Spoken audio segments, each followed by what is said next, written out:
It took exactly 47 seconds for the air to leave the room. In that window of silence, a career built on defiance met the immovable wall of a documented paper trail. When the witness refused to speak, the files spoke for him, turning a routine oversight hearing into a terminal deposition of the American intelligence apparatus. The mahogany table of the Rayburn House office building sat like an island in a sea of blue-carpeted tension. It was 10:04 a.m., and the air in room 2154 carried the metallic scent of old radiators and expensive stationery. Dust motes danced in the harsh, vertical beams of the fluorescent overheads, illuminating the nervous sweat on the brows of junior aides. This was not a room built for comfort. It was a chamber designed for the extraction of truth, carved from marble and governed by the unforgiving rhythm of the gavel. The atmosphere was thick with the clinical coldness of a surgical theater, where the patient was the credibility of the American intelligence community. Kash Patel sat centered in the frame of a dozen high-definition cameras, his posture a study in practiced defiance. He adjusted his tie with a slow, deliberate motion, a mechanical gesture intended to project a calm that his quickening pulse, visible in the carotid artery of his neck, quietly betrayed. Behind him, a row of black-suited attorneys sat with their yellow legal pads poised, their pens hovering like vultures. The silence in the room was not empty. It was heavy, pressurized by the presence of 300 spectators and the invisible eyes of millions watching the live feed. Every cough from the gallery echoed with the sharpness of a gunshot against the wood-paneled walls. Across the dais, the members of the House Oversight Committee were silhouettes against the bright backlighting of the windows. They were not merely politicians today. They were conduits for the Constitution, armed with the power of the subpoena and the weight of Article 1. The scratching of fountain pens on heavy bond paper provided the only soundtrack to the final moments of preparation. One could hear the soft, rhythmic hum of the ventilation system and the distant, muffled chime of the Capitol bells, marking time toward an inevitable collision. The microphones, sensitive enough to catch the turning of a page, stood like silver sentinels waiting for the first word to be uttered into the record. The legal stakes were etched into the very architecture of the hearing. This was an investigation into the intersection of executive power and classified investigative failures, specifically, the handling of the Epstein files and the alleged suppression of FD 302 forms. The room felt smaller than its physical dimensions, constricted by the gravity of the potential charges: contempt of Congress, obstruction of justice, and violations of the Administrative Procedure Act. There was no room for political theater here. The presence of high-ranking DOJ observers in the back row signaled that this was a matter of criminal exposure. As the chairman leaned forward to strike the gavel, the sound reverberated through the marble floor and up into the souls of everyone present. It was a sharp, final crack that signaled the end of posturing and the beginning of the record. The witness shifted his weight, his eyes locking onto the green light of the timer. The political tone was no longer one of partisan bickering. It had shifted into something far more dangerous, a quiet, investigative ferocity. The stage was set, the players were positioned, and the ledger of history was open. The first question was about to be asked, and the silence that preceded it was the last moment of peace the witness would know for the rest of the day. But the silence was merely the fuse. Congressman Ted Lieu leaned into his microphone, the sudden clarity of his voice cutting through the residual hum of the room. He didn't start with a shout. He started with a ledger. His movements were economical, his eyes scanning a thick stack of indexed documents. "Mr. Patel," Lieu began, his tone almost conversational, "you are familiar with the Department of Justice's manual on the disclosure of investigative materials, specifically regarding closed cases involving national security interests." The witness nodded curtly, a brief yes captured by the silver mic. The cross-examination had begun, not with a frontal assault, but with the slow tightening of a legal noose. "And you would agree," Lieu continued, "that under the Mandated Reporting Act of 1988, any failure to produce non-privileged evidentiary summaries to a committee with proper clearance constitutes a breach of administrative duty." Patel's expression remained a mask of stone, though his fingers began to trace the edge of his water glass. "I am aware of the statute, Congressman, but I am also aware of the protections afforded to sensitive sources under executive privilege." The word privilege hung in the air like a shield. Lieu didn't blink. He reached for a yellow highlighter, marking a line on his transcript with a soft, rhythmic scratch that the microphones magnified into a rasping growl. The tension in the room shifted from atmospheric to surgical. Lieu began a series of rapid-fire questions, the Q&A cadence of the hearing picking up speed. Did you, on the night of October 14th, personally authorize the movement of FBI case file 199 NY 2638881? Patel hesitated, a flicker of movement in his eyelids, a micro-expression of calculation. I don't recall that specific authorization. Lieu leaned forward. Let me refresh your memory.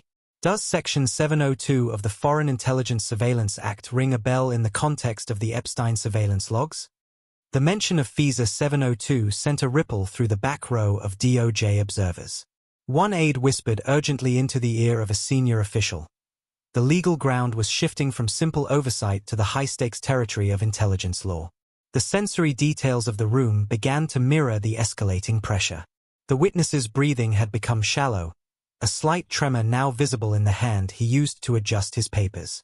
Every time Patel spoke, the camera flashes from the press pit intensified, a strobe light effect that made the scene feel fragmented and frantic. Lieu remained the eye of the storm. Mr. Patel, I am asking you a direct question under penalty of perjury.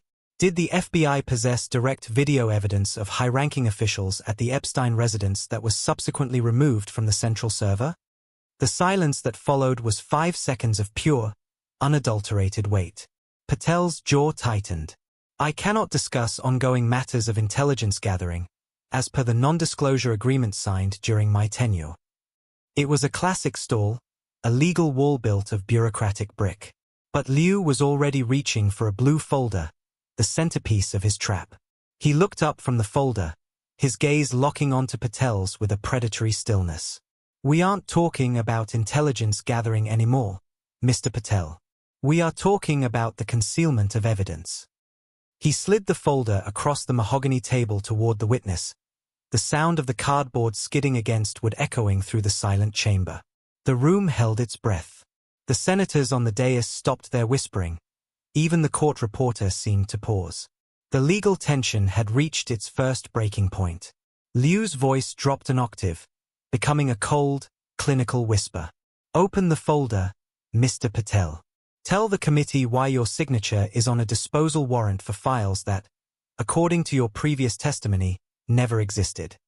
The witness reached for the folder, his movements slow and heavy, as if the paper were made of lead. But the folder was only the beginning of the revelation. The witness opened the blue folder with a hand that had finally begun to betray him, the paper rattling against the mahogany surface like a dry leaf. Inside lay a series of internal FBI memos, stamped with top secret //HCSP, now partially declassified for the purpose of this inquiry. Congressman Lieu watched him with a stillness that was more intimidating than any shouting match. What you are looking at, Mr. Patel, is an internal communication dated June 12, Lieu stated, his voice echoing off the marble. It references the Epstein-Maxwell ledger and specifically cites a violation of the Appropriations Act, where funds meant for witness protection were diverted to offshore server maintenance. Do you recognize the routing number at the bottom? Patel's eyes darted across the page, searching for a legal exit that didn't exist. This document. I would need to verify its authenticity with the Bureau's records office before commenting, he managed to say, but the cadence of his speech had fractured. Lieu didn't give him a second to breathe. Let's move to the legal substance, then. Under the Fifth Amendment, you have the right against self-incrimination, but under the Inspector General Act, you have a mandatory obligation to report the destruction of federal records. Which one are you leaning on today? Because Section 2071 of Title 18 makes it a federal crime to conceal, remove, or mutilate any record filed in a public office of the United States. The sensory realism of the room tightened. The fluorescent lights seemed to hum louder, a sharp, electronic drone that filled the gaps between questions. An aide leaned in to whisper to a senator, the sound of shifting fabric and hushed tones amplified by the high-sensitivity microphones. Patel reached for his water, but his throat was so dry the swallow was audible. I have followed all departmental protocols regarding the retention of sensitive files, Patel countered, his voice cracking slightly. Lieu pounced. Protocols? Mr. Patel, let's talk about the Foreign Intelligence Surveillance Act, specifically FISA Section 702. These memos show that you personally authorized a backdoor search on a sitting member of this committee who was asking too many questions about the Epstein flight logs. Under what Article 3 authority did you bypass the FISA court? The revelation hit the room like a physical blow. A low murmur rippled through the gallery, a sound of collective shock that the chairman had to silence with 3 sharp strikes of the gavel. The legal balance had shifted. This was no longer a debate about missing files, but an admission of illegal domestic surveillance. I never authorized a search on a member of Congress, Patel hissed, his composure finally fraying at the edges. Lieu didn't look up from his notes. That's interesting, because the metadata on this internal FBI server log suggests otherwise. It shows your credentials were used to bypass the encryption at 2:14 a.m. on a Sunday. Either you authorized it, or you've lost control of your most sensitive access keys. The visual tone of the room turned predatory. The camera flashes were now a constant strobe, capturing every bead of sweat and every panicked glance Patel cast toward his legal team. The lawyers were scribbling furiously, their faces pale. The 47-second moment was looming on the horizon, a structural weakness in the witness's defense that Lieu was systematically exposing. You see, Mr. Patel, Lieu said, his voice dropping to a terrifyingly calm level. The law doesn't care about your NDAs when the underlying act is a felony. The Constitution provides for oversight precisely to prevent men like you from turning the FBI into a private filing cabinet for the powerful. Patel opened his mouth to respond, but the words died in his throat. He looked down at the memo, then up at the clock, then back at the blue folder. The contradictions were now so numerous that any further statement risked immediate perjury. He was a man standing on a narrowing ledge, and the floor below was made of cold, hard federal statutes. The silence began to stretch, a preview of the vacuum that was about to swallow his career. But the silence was about to become a permanent record. The clock on the hearing room wall ticked toward 11:14 a.m., a silent witness to the sudden, total evaporation of the witness's composure. Congressman Lieu leaned forward, his elbows resting on the mahogany, his eyes unblinking. Mr. Patel, for the final time, did you obtain a specific waiver from the Office of Legal Counsel before suppressing the grand jury testimony regarding the Epstein couriers? The question was a precision-guided munition. Under the Due Process Clause of the Fifth Amendment and the Jenks Act, the suppression of such material without a court order isn't just an administrative error, it is a structural failure of the justice system. Patel opened his mouth, but no sound emerged. He looked at his lead attorney, who simply stared at a blank notepad. Then, the silence began. It was a silence that felt heavy and physical, pressing against the eardrums of everyone in the room. For exactly 47 seconds, the only sound was the mechanical whir of the ventilation and the distant, frantic clicking of a photographer's shutter in the back of the room. Patel's eyes darted from the blue folder to the microphone, his hands gripping the edges of the witness table until his knuckles turned the color of the marble floor. This was the breakdown, the moment the legal fiction of executive necessity crumbled under the weight of documented evidence. The witness is not responding, Lieu noted for the record, his voice devoid of emotion. Let the record show that Mr. Patel has been silent for 30 seconds. The tension was visceral. Beads of sweat broke from Patel's hairline and tracked slowly down his temple, a glisten of salt under the fluorescent glare. He tried to speak, but his voice caught in a dry, audible rasp. He was realizing, in real time, that he had no legal shield left. To answer yes was to admit to a felony violation of the Mandatory Reporting Act. To answer no was to commit perjury in the face of the FBI files sitting 6 inches from his hand. By the 40-second mark, the silence had become a spectacle. The senators on the dais weren't even looking at their notes anymore. They were watching a man's career dissolve in a vacuum. This was the fatal moment because it exposed the one thing Washington never forgives: the loss of control. By failing to provide a legal justification for the missing files, Patel had effectively admitted that the suppression was outside the law. Mr. Patel, Lieu said as the 47th second passed, your silence is not a privilege. It is a confession of legal ignorance. The congressman slammed the folder shut, the sound echoing like a gavel. The collapse was total. The witness sat paralyzed, his mouth slightly open. A man who had built a career on the intricacies of the law now found himself completely trapped by its simplest requirements. The aura of the unshakable operator was gone, replaced by the image of a witness who had run out of road. But the silence wasn't over yet. The silence did not remain confined to room 2154. Within minutes, the 47-second clip had bypassed the filters of the 24-hour news cycle and embedded itself into the national consciousness. By noon, the digital landscape was a storm of forensic analysis. On CNN, legal analysts sat beneath banners reading Constitutional Crisis, while over at Fox, the transition from defense to stunned silence was being replayed in slow motion, frame by frame. The image of the sweat-beaded brow and the paralyzed hands became the definitive visual shorthand for a government in retreat. What we witnessed today, a former Solicitor General remarked during an emergency broadcast, was the most devastating Senate takedown since Watergate. It wasn't just a witness failing. It was the collapse of an entire legal theory of executive immunity. The media's reaction was a mixture of professional shock and predatory fascination. Headline writers for the New York Times and the Wall Street Journal struggled to keep pace with the shifting legal ground, but the consensus was immediate. The 47-second moment had rendered the witness politically radioactive. In the hallways of the Department of Justice, the atmosphere was described by insiders as a controlled panic. Within 3 hours of the hearing's adjournment, a spokesperson for the FBI issued a terse, one-sentence statement. The Bureau is reviewing the testimony provided today and will cooperate fully with any subsequent inquiry into record retention protocols. It was a classic institutional sacrifice. The establishment was cutting the tether, leaving the witness to drift into the cold vacuum of potential indictment. Legal experts pointed to the specific violation of the Due Process Clause mentioned by Lieu as the smoking gun that would likely trigger a special counsel appointment. Public reaction was equally visceral.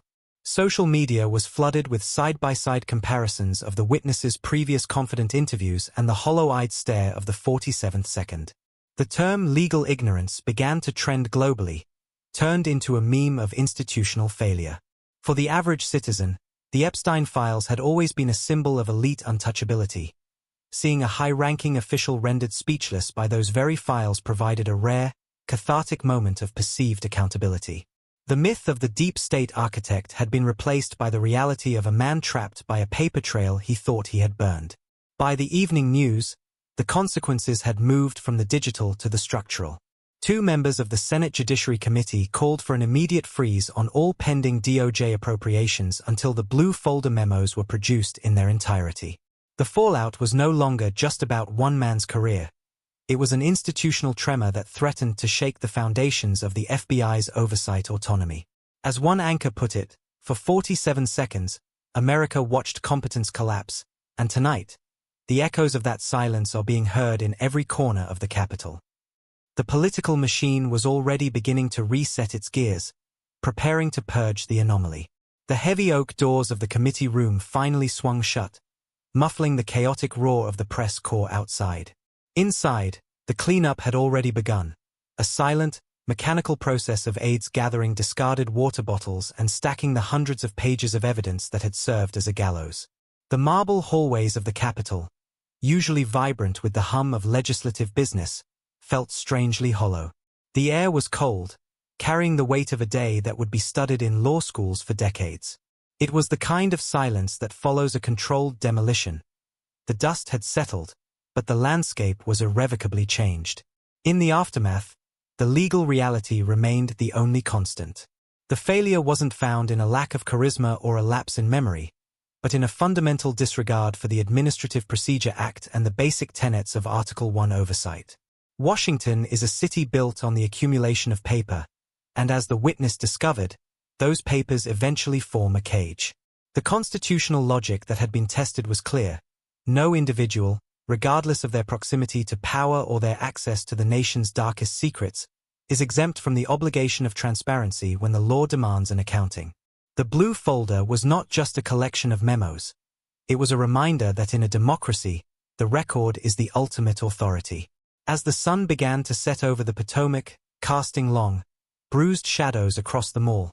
The institutional machinery of the DOJ and the Senate began its quiet pivot. The witness was no longer a player. He was a precedent. His career had been a masterclass in the navigation of shadows, yet he was ultimately undone by 4 to 7 seconds of unshielded light. The folders were filed, the microphones were cut, and the cameras were packed away into their padded cases. The city moved on, as it always does, absorbing the shock into its long, storied history of scandals and redemptions, leaving behind only the transcript of a man who stopped speaking when the truth became too loud. Some careers end in a roar of protest and a flurry of appeals. His ended in the absolute, crushing weight of a silent clock. Washington doesn't punish the secret. It punishes the man who gets caught holding it.